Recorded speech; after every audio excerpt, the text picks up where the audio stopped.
لله الذي أنزل على عبده الكتاب ولم يجعل له عوجا قيما لينذر بأسا شديدا من لدنه ويبشر المؤمنين الذين يعملون الصالحات أن لهم أجرا حسنا أشهد أن لا إله إلا الله وحده لا شريك له وأشهد أن محمدا عبده ورسوله اللهم صل وسلم وبارك على سيدنا وحبيبنا وشفيعنا وجهرنا ومولانا محمد أما بعد رضيت بالله ربا وبالإسلام دينا وبمحمد نبيا ورسولا رب اشرح لي صدري ويسر لي أمري واحلل عقدة من لساني يفقهوا قولي. Yang kita hormati pengurus Masjid Al-Barakah beserta seluruh jamaah yang hadir, yang kita muliakan Imam Masjid Al-Barakah dan seluruh bapak-bapak dan ibu-ibu, kaum muslimin dan kaum muslimat, jamaah salat subuh rahimakumullah. Pada subuh ini alhamdulillah kita bersama-sama berkumpul bersama di masjid yang kita cintai ini dalam rangka untuk menambah ilmu pengetahuan kita. Sebab beramal yang tidak disertai dengan ilmu, maka amal itu akan ditolak. Dalam surah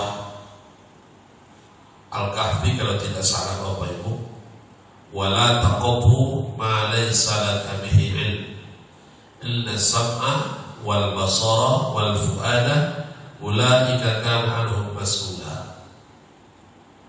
Bahwa kata Allah, jangan kamu ikuti sesuatu yang kamu tidak ada ilmunya. Sesungguhnya pendengaran, penglihatan dan hati semua akan diminta pertanggungjawabannya di hadapan Allah. Ayat ini dikuatkan oleh hadis Nabi, man amila amalan laisa lahu amruna wa huwa raddun. Barang siapa yang melakukan satu amal yang tidak kami suruh untuk melakukan amal itu, maka dia akan ditolak. Jadi beramal yang tidak disertai dengan ilmu maka akan ditolak. Inilah salah satu tujuan kita Bapak Ibu, kenapa kita duduk berkumpul bersama setelah salat subuh pada hari Ahad yang penuh dengan kemuliaan ini. Nah, di samping itu juga sesuai dengan jadwal, saya tengok di papan pengumuman di luar itu setiap Ahad 1, Ahad 2 itu beda temanya. Ya. Dan ini sudah melengkapi Bapak Ibu, sudah melengkapi. Nah, pada Ahad yang ketiga ini yang akan kita bahas adalah seputar akidah atau seputar iman. Akidah melahirkan keyakinan. Nah, iman itu juga adalah melahirkan sebuah keyakinan. Jadi suasana ya mungkin karena faktor hujan tadi malam di Bapak Ibu agak tersumbat seluruhnya. Jadi hidung tersumbat, suara pun tersumbat juga. Baik. Jadi Bapak Ibu, akidah itu melahirkan keyakinan. Orang yang berakidah adalah orang yang sudah yakin. Jadi kalau belum yakin berarti belum berakidah. Sedangkan ibadah itu melahirkan kepatuhan. Adapun akhlak itu adalah cerminan daripada akidah dan ibadah yang dimiliki oleh orang. Baik akhlaknya kepada Allah, baik akhlaknya kepada Rasul, ataupun akhlaknya kepada sesama manusia. Jadi Bapak Ibu, bahwa yang kita bahas ini adalah masalah keyakinan. Nah, keyakinan ini akan selalu dihadapkan kepada, dalam ilmu tauhid itu ada dua hal yang selalu dihadapkan kepada kita dalam hidup. Ada namanya tauhid uluhiyah, ada namanya tauhid rububiyah. Ada namanya akidah uluhiyah, ada namanya akidah rububiyah. Nah, inilah hampir setiap waktu, setiap saat yang selalu dihadapkan kepada kita. Kalau kita tidak matang, Bapak Ibu, di dalam menghadapi dua hal ini, nah ini juga akan merusak akidah kita sendiri. Nah, akidah uluhiyah atau tauhid uluhiyah dan tauhid rububiyah, dua hal yang mesti kita dudukkan dalam keyakinan kita kepada Allah. Dalam surah Al-Fatihah itu lengkap di satu ayat yang disebut dengan tauhid uluhiyah dan tauhid rububiyah. Di surah Al-Fatihah satu ayat, iyyaka na'budu wa iyyaka nasta'in. Hanya kepadamu-lah kami menyembah dan hanya kepadamu-lah kami meminta pertolongan. Nah, ini masuk dalam dua sisi tauhid. Masuk dalam ranah dua tauhid tadi. Iyyaka na'budu, hanya kepadamu-lah kami menyembah. Ini adalah tauhid uluhiyah, bahwa penyembahan sepenuhnya hanya kepada Allah Subhanahu wa ta'ala. Tidak ada bentuk penyembahan selain daripada kepada Allah. Penyembahan kepada matahari, penyembahan kepada bulan, penyembahan kepada bintang, penyembahan kepada pokok kayu, penyembahan kepada orang-orang yang dianggap memiliki keramat-keramat, penyembahan kepada benda-benda yang dianggap memiliki kekuatan, itu semuanya akan sirna. Tak boleh itu ada, karena penyembahan itu hanya utuh kepada Allah. Allah tidak mau dia diduakan di dalam penyembahan. Dan sampai hari ini masih ada orang yang melakukan itu. Dia menyembah juga kepada Allah, tapi di sisi lain disembah-sembah juga benda-benda yang dianggap memiliki kekuatan. Karena begitu katanya, kata nenek moyangnya dari dulu. Sudah turun-temurun pemahaman itu kepada mereka, bahwa ini benda mesti disembah di waktu yang ditentukan, di hari yang sudah ditentukan. Nah, ini sudah rusak di tauhid uluhiyahnya.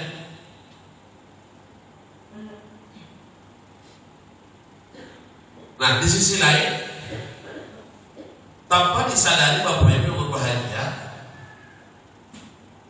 di kalangan-kalangan anak-anak remaja kita sekarang ini hancur akidahnya. Kenapa hancur? Karena mereka masih meyakini bahwa bintang-bintang itu memiliki kekuatan. Ada bintang yang begini, ada bintang yang begini, ya, ada bintang yang begini. Kamu bintangnya apa? Bintang kejora. Kamu bintangnya apa? Bintang ini. Kalau sesama bintang itu tidak boleh disatukan. Dan itu diyakini sampai kepada kepernikahan. Jadi kalau dia bintang A misalkan, dia tidak boleh mencari bintang A, dia harus mencari bintang C, bintang B, dan seterusnya. Nah, ini yang dimaksud dengan rusak tauhid uluhiyah manusia, apalagi di kalangan generasi-generasi anak-anak muda kita sekarang. Itu masih diyakini. Sering mereka mengatakan, kamu bintangnya apa?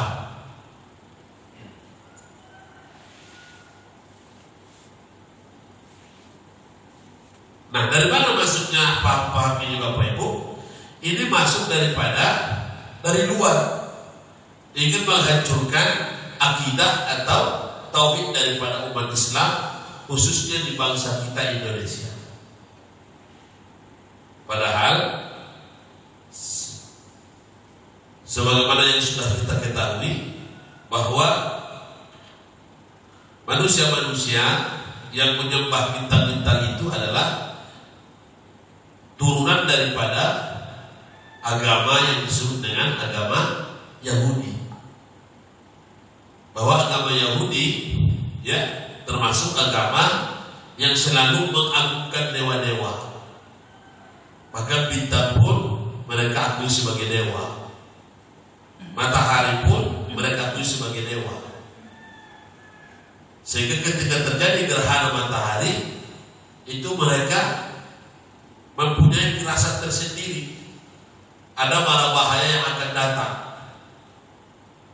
Makanya Rasulullah SAW meneruskan pemahaman itu, bahwa terjadinya gerhana matahari dan bulan itu tidak lain hanyalah merupakan bukti kebesaran Allah.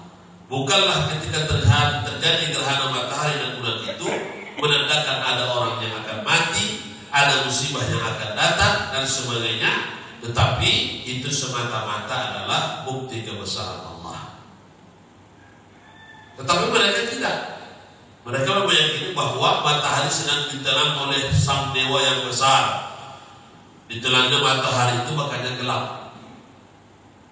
Maka dilakukanlah pemujaan supaya kemudian matahari itu kembali dimuntahkan oleh sang dewa yang menelannya.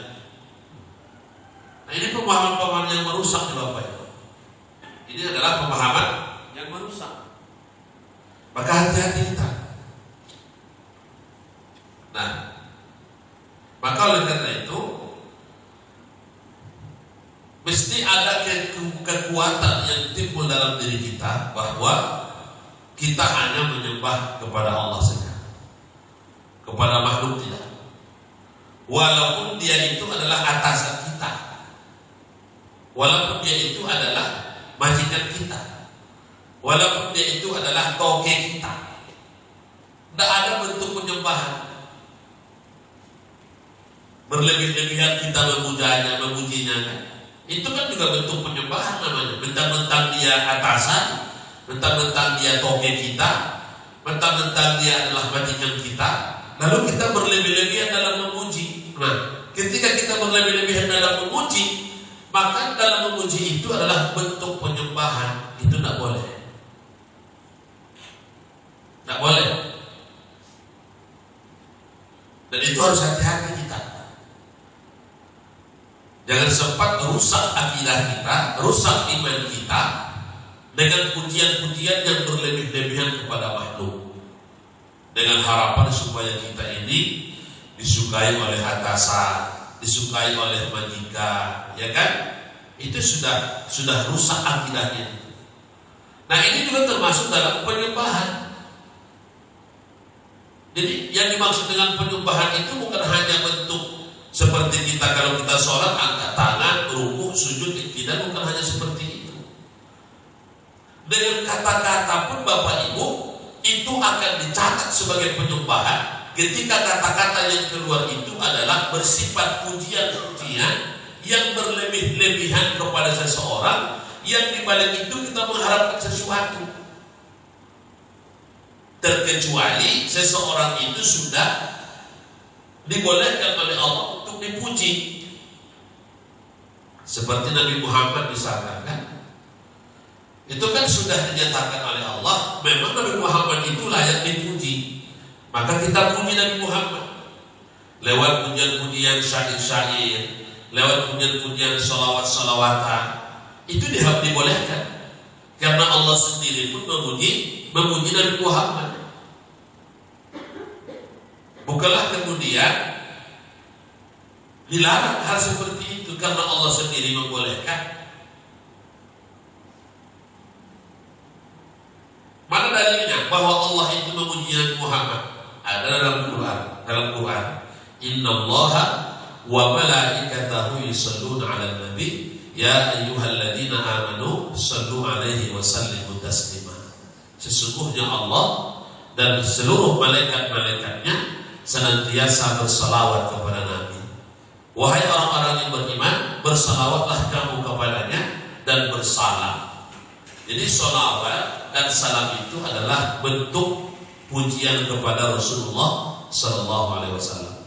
Makanya para sahabat-sahabat banyak sekali yang memuji-muji Nabi. Jangankan waktu Nabi di Makkah, saat Nabi datang ke Madinah dalam peristiwa hijrah pun Nabi disambut dengan pujian. Tola'al badaru alaina. Ya kan? Tola'al badaru alaina. Bukan tola'al Muhammad alaina. Bukan Muhammad, tapi Badar. Badar itu kan bulan purnama Bapak Ibu. Al-Badar. Tola'al badaru alaina. Telah datang kepada kami bulan purnama. Kenapa Nabi Muhammad disebut sebagai bulan purnama? Itu menunjukkan bahwa mereka memuji kedatangan Nabi Muhammad. Bilsaniyatil wada, dari tempat yang jauh sekali, dari Makkah. Kalau rute perjalanan yang dilewati normal 450 kilo, tapi kan Nabi waktu hijrah ke Madinah kan bukan rute normal. Nabi melewati arah selatan, melewati bibir pantai Laut Merah sampai ke Madinah. Jadi diperkirakan hampir 700 kiloan yang dilewati oleh Nabi sepanjang peristiwa hijrah itu. Makanya wajar kalau Nabi baru sampai di kota Madinah, dihitung dari berangkat dan itu sekitar 12 hari perjalanan. 12 hari. Baik. Jadi Tola'al badaru alaina, telah datang kepada kami bulan purnama. Bilsaniyatil wada, dari tempat yang jauh. Wajaba syukru alaina, wajib kami bersyukur.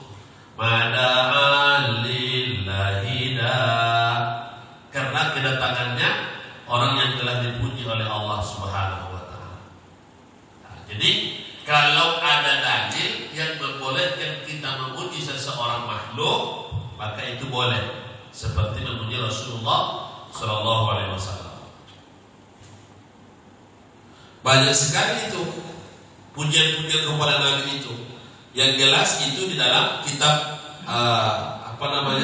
yang dibaca orang waktu mau nikah itu Al-Barzanji ya. Al-Barzanji itu paling banyak pujian-pujian kepada Nabi. Makanya tulisan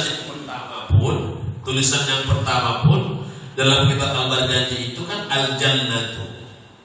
Al-Jannatu wa na'imuha, surga dan kenikmatannya sa'adul liman yusalli, adalah hadiah untuk orang yang bersalawat kepada Rasulullah.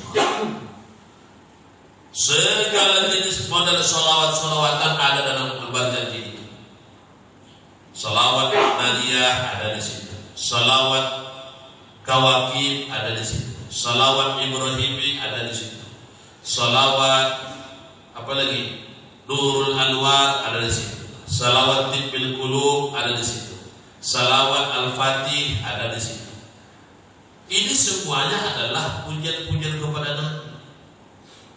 Allahumma salli ala sayyidina Muhammadin tibbil qulubi wa dawaiha wa afiyatil abadani wa shifaiha wa nuril absari wa diyaiha wa ala alihi wa sahbihi wa sallim.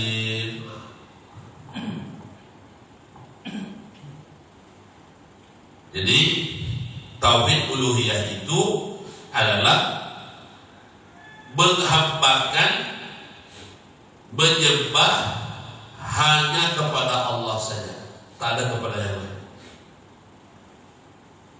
Maka penyembahan selain daripada kepada Allah, jika itu dilakukan oleh seseorang, maka rusaklah tauhidnya. Ibarat kaki rusak sebelah kakinya. Kalau orang sudah rusak sebelah kakinya, maka dia tidak akan normal lagi berjalan. Seperti itu juga orang yang sudah rusak tauhid uluhiyahnya, tidak normal lagi dia. Imannya itu sudah hilang separuh. Jadi hati-hati Bapak Ibu. Saya tegaskan kembali bahwa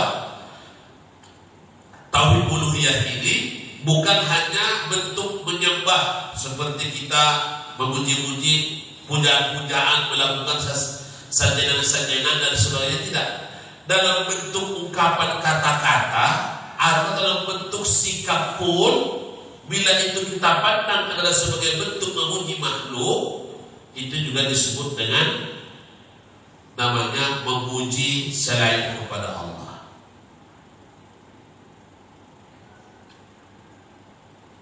Yang kedua, wa iyyaka nasta'in, dan hanya kepadamu lah ya Allah kami meminta pertolongan. Nah, ini yang disebut dengan tauhid rububiyah. Apa itu tauhid rububiyah Bapak Ibu?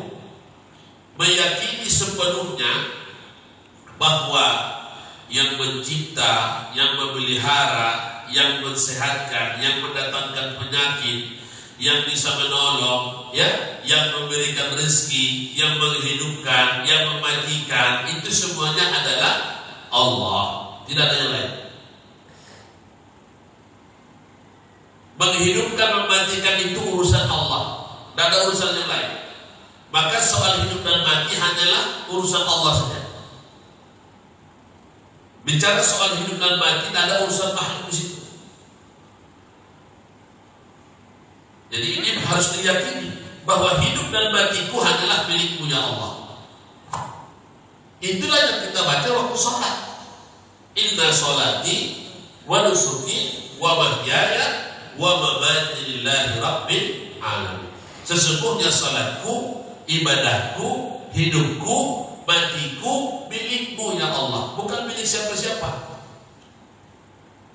Maka jangan gantungkan hidup kepada dokter, jangan gantungkan hidup kepada obat, jangan gantungkan hidup kepada harta. Karena yang menghidupkan, yang mematikan itu hanya mutlak milik Allah. Kalau digantungkan hidup kepada harta Bapak Ibu, digantungkan hidup mati kepada harta, maka akan disinilah orang akan menghalalkan segala cara. Yang tidak tanahnya pun diambilnya juga, yang tidak tanahnya pun diserobotnya juga. Kalau orang menggantungkan hidup matinya kepada harta, disinilah banyak toke-toke sawit menipu, timbangan ditipu, kiloan ditipu, segalanya ditipu. Para pedagang-pedagang akan curang kalau dia digantungkan hidup matinya kepada harta. Karena sistem dagang ini adalah bagaimana meraih untung yang sebanyak-banyaknya dan menghindarkan rugi yang sekecil-kecilnya. Itu prinsip dagang, Pak. Makanya lapun barang itu dibilangnya elok. Durian manis, durian manis, durian manis. Musim durian. Akhirnya datanglah orang, durian manis, barang elok, harga miring, barang rancak, sekali makan pingsan, katanya kan. Mendengar sekali makan pingsan itu kan ada orang. Karena memang ada sejarahnya orang makan durian pingsan. Berarti durian ini durian ajaib ini. Harga sekian. Ada sampai di rumah, dibuka durian ini, cuma 5 biji yang bagus, lainnya itu busuk. Ini hati-hati Bapak Ibu. Si pedagang itu bukan dia tidak tahu barang itu cacat. Jadi oleh karena itu hati-hati. Kalau barang itu sudah kita tahu bahwa cacat dari sumbernya, maka jangan dipoles. Tapi kenapa itu bisa dipoles? Karena kita meyakini bahwa dengan itulah kita mensadarkan hidup mati dengan harta itu. Lalu kita gunakan segala cara, menghalalkan segala cara. Tidak bisa Bapak Ibu. Jadi urusan hidup mati itu bukan urusan makhluk, tapi itu urusan Allah. Walaupun kita sudah sakit bertahun-tahun, kalau tidak Allah takdirkan mati, tak mati. Tapi walaupun kita tidak ada sakit, tapi sekali sakit Allah takdirkan mati, mati itu Bapak Ibu. Walau obat yang kita konsumsi itu sudah satu gudang, sudah satu karung, kalau Allah belum takdirkan sembuh, tak sembuh itu penyakit.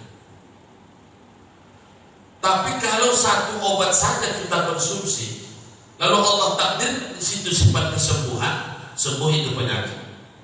Nah sekarang kita takluk kepada obat atau takluk kepada kuasa Allah? Takluk kepada obat, obatnya tidak bisa buat apa-apa. Takluk kita kepada makhluk, makhluk tak bisa buat apa-apa. Jadi betul yang dikatakan oleh Nabi Ibrahim itu dalam surah Asy-Syu'ara itu, wa idza maridtu fa huwa yashfin. Apabila aku sakit, maka dialah yang menyembuhkan. Dia yang dimaksud oleh Nabi Ibrahim itu bukan obat. Dia yang dimaksud oleh Nabi Ibrahim itu bukan dokter.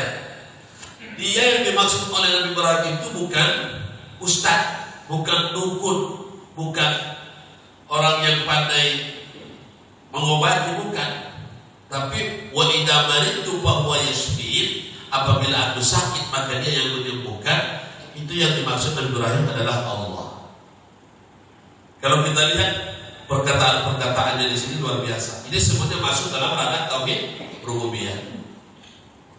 Misalkan ini, alladzi khalaqani fa huwa yahdini. Dialah yang menciptakan aku dan yang menduduki aku. Walladzi huwa yut'imuni wa yasqin.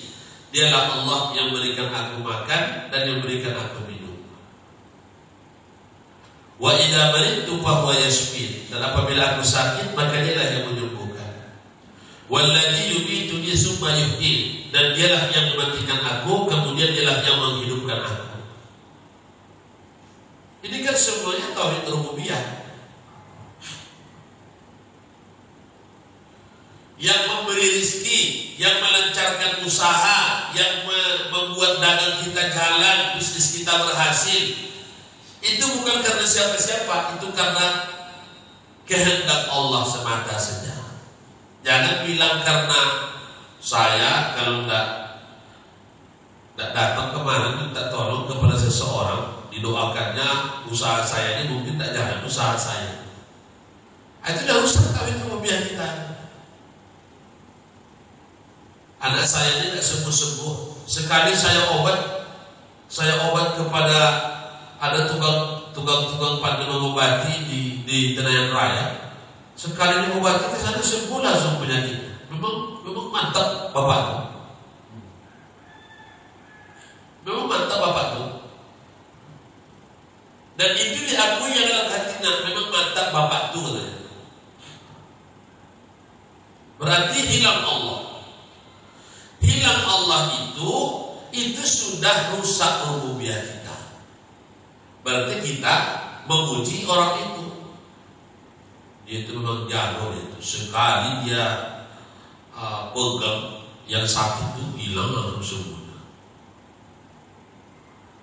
Jadi yang menghilangkan sembuh itu Bapak itu berarti ya.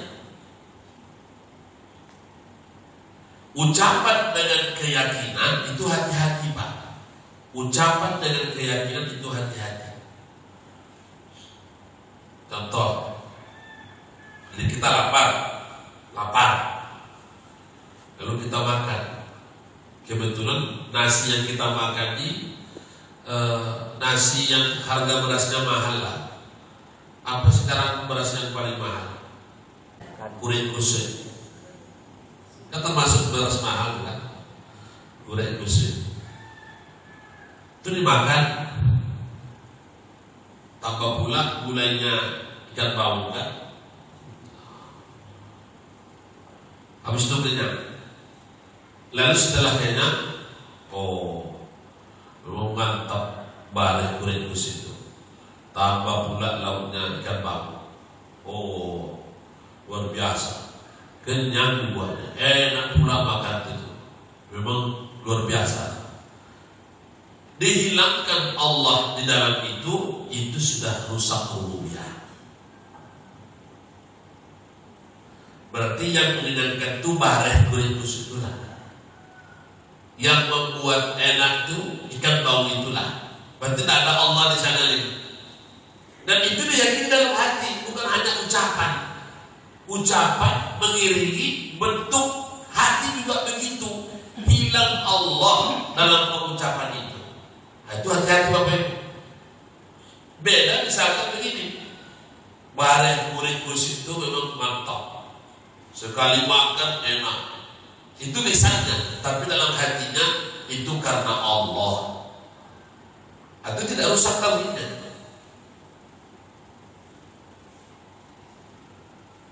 Jadi apabila kita takluk kepada sesuatu benda, sesuatu makhluk, hilang takluk kita kepada Allah, itu sudah rusak tauhid namanya. Jadi hati-hati Bapak Ibu. Sudah sembuh sakitnya, sudah. Setelah tadi datang ke dokter yang di Bukit Barisan, itu memang mantap dokternya. Saya udah cari-cari dokter di Harapan Raya, gak ada yang bagus. Nanti kalau Bapak sakit, pergilah ke dokter itu yang di Bukit Barisan itu. Itu dokternya dokter umum, tapi pengalamannya sudah luar biasa. Itu sekali dia meracik obat itu, saya merasakan itu. Alhamdulillah juga katanya. Alhamdulillah sembuh setelah itu. Walaupun bilangnya alhamdulillah, dan hatinya memang meyakini dokter itu yang hebat dan obat yang diracik itulah yang menghilangkan penyakitnya, rusak tauhidnya. Jadi hati-hati Bapak Ibu. Tapi boleh saja dia menyebutkan dokter itu hebat, racikan obatnya hebat. Tapi dalam hatinya Allah, ucapan lisannya begitu, tapi dalam hatinya Allah yang menggerakkan itu seluruhnya. Itu tidak rusak. Tapi kalau dalam hatinya pun hilang Allah, itu yang membuat rusak tauhid.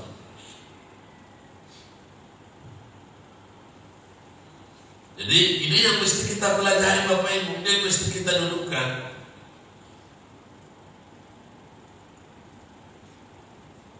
Jadi tolong itu betul-betul dudukkan, betul-betul paham kita. Sudah sehat Bu? Sudah. Kapan sehatnya? Saya sehat setelah berobat ke ada dukun di Swedia itu. Lisannya ngomong begitu, tapi dalam hatinya saya disehatkan oleh Allah. Itu gak rusak. Tapi kalau dalam hatinya pun seperti itu hilang Allah, memang dukun yang di Swedia itu yang menyehatkannya, itu rusak tauhidnya.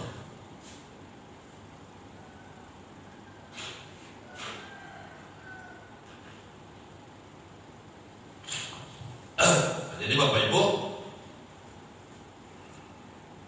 mari mulai kita perbaiki dua sisi tauhid ini, antara tauhid uluhiyah dan tauhid rububiyah. Kalau sudah Bapak Ibu selamatkan dua tauhid ini, selamat tauhid uluhiyahnya, selamat tauhid rububiyahnya, maka di sini nanti akan melahirkan sebuah keyakinan hanya sepenuhnya kepada Allah. Seperti yang kita kaji di awal tadi, bahwa akidah itu melahirkan keyakinan yang kuat antara seorang hamba dengan khaliknya, antara seorang makhluk dengan khaliknya, antara seorang hamba dengan Rabbnya. Itu adalah muara daripada akidah. Kalau sudah lurus uluhiyahnya lurus, rububiyahnya lurus, lahirlah nanti keyakinan. Tapi kalau dia yakin, sudah yakin dia kepada Allah, orang yang bertauhid itu dan dia tidak meninggalkan ikhtiar. Misalkan kalau dia sakit kan, Dia kan hanya yakin bahwa sakit itu hanya Allah yang menyembuhkan. Tapi walaupun begitu Bapak Ibu, dia tidak lari daripada ikhtiar. Apa ikhtiarnya? Pergi berobat. Pergi berobat itu syariat ikhtiar. Itu juga dijalaninya, dilakukannya. Tapi di dalam berobat ini dia hanya menggantungkan dirinya kepada Allah. Ya Allah, saya datang ke dokter ini pun karena syariatmu ya Allah. Saya minum obat dokter ini juga karena syariatmu ya Allah. Maka aku datang ke dokter ini adalah sebagai ikhtiar. Semoga engkau datangkan kesembuhan. Aku minum obat yang diracik dokter ini ya Allah karena ikhtiar, karena syariatmu, karena ini perintahmu ya Allah. Maka turunkan kesembuhan dalam obat yang aku minum ini. Akhirnya dia baca doa, ya kan? Bismillahirrahmanirrahim. Bismillahirrahmanirrahim. Dia minumnya. Sehingga dia tidak takluk lagi kepada obat itu. Dia hanya takluk kepada Allah. Jadi obat itu hanya asbab saja. Dia tidak gila dengan obat itu. Ya Allah, ini obat aku minum karena ini adalah bentuk perintahmu kepadaku. Kalau aku sakit, engkau suruh aku berikhtiar. Nah, aku sudah berikhtiar ya Allah. Obat sudah aku beli. Maka datangkan sifat kesembuhan dalam obat ini ya Allah. Kan selamat ada itu kan, kalau seperti itu kan selamat ya. Tapi kalau Allah hilang, pulang dari dokter, beli obat di apotek, langsung pulang ke rumah, langsung santap, tidak ada Allah lagi. Itu yang berusaha.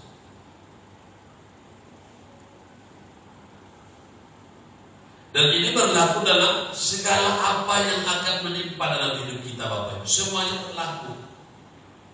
Ini hanya contoh-contoh sederhana, contoh-contoh kecil. Sama juga kita punya kebun sawit, lalu kebun sawit itu kita pupuk. Setelah kita pupuk, berbuahlah sawit ini. Dari buahnya 3-4 menjadi 10. Dari pendapatan hanya 5 ton menjadi 25 ton. Habis itu sibuklah kita. Oh, memang pupuk itu hebat. Sejak pupuk pakai barang pupuk tuh, 25 ton sekali panen keluar dari sawit itu. Jago itu pupuk. Sesuai pula ucapannya dengan keyakinannya, dengan hatinya. Hilang Allah dari itu. Itu rusak. Jadi hati-hati Bapak Ibu. Karena orang yang bertauhid itu selalu ucapan dengan keyakinannya itu tidak segala. Ucapannya seolah-olah pupuk yang membuat sawit banyak buah, tapi keyakinannya tidak. Keyakinannya bukan pupuk, keyakinannya adalah Allah. Nah, jadi itu bisa dipahami ya. Baik. Oleh karena itu, sekali lagi saya sampaikan, akidah melahirkan sebuah keyakinan. Itulah sebabnya alasan yang paling mendasar kenapa orang muhajirin bisa berhijrah dari Makkah ke Madinah. Karena sudah 15 tahun ditempa Nabi akidah mereka di kota Makkah itu. Sudah 15 tahun imannya diperbaiki. Makanya ketika datang perintah hijrah, semua tidak. Coba kalau Bapak pikirkan, kalau bukan karena iman yang kuat, mana mungkin mereka mau pindah ke Madinah? Rumah di situ di Makkah, lahir di situ, usaha ada di situ. Orang kan pindah rata-rata itu kan karena melarat kan, makanya pindah kan. Apa Bapak merantau dari Sumbar ke Pekanbaru? Di Sumbar itu payah hidup. Tapi orang muhajirin ini tidak. Mereka sudah makmur di Makkah itu Pak, disuruh pindah ke Madinah. Di Madinah tak tahu bagaimana nasib setelah itu. Kenapa mereka sanggup? Karena imannya sudah melahirkan keyakinan kepada Allah. Itulah buah daripada akidah itu. Kalau imannya goyang, mana mau dia? Dua-dua lain kaya Rasulullah. Karena kami besok menyusul aja dulu. Tengoklah yang duluan ini berhasil atau enggak, baru kami menyusul. Ini ternak, unta, ternak ini disayang, buat ditinggalkan. Apalagi ini rumah baru siap dibangun. Kan begitu kan? Itu kan manusiawi. Tapi kalau sudah iman yang bicara Bapak Ibu, yang tak logika pun menjadi logika. Baik, saya kira itu ya. Baik, jadi sampai di sini pengajian kita Bapak Ibu. Mudah-mudahan barokah bermanfaat. Kita tutup dengan subhanakallahumma rabbana wa bihamdika asyhadu an la ilaha illa anta astaghfiruka wa atubu ilaik. Billahi taufiq wal hidayah. Wassalamualaikum warahmatullahi wabarakatuh. Waalaikumsalam.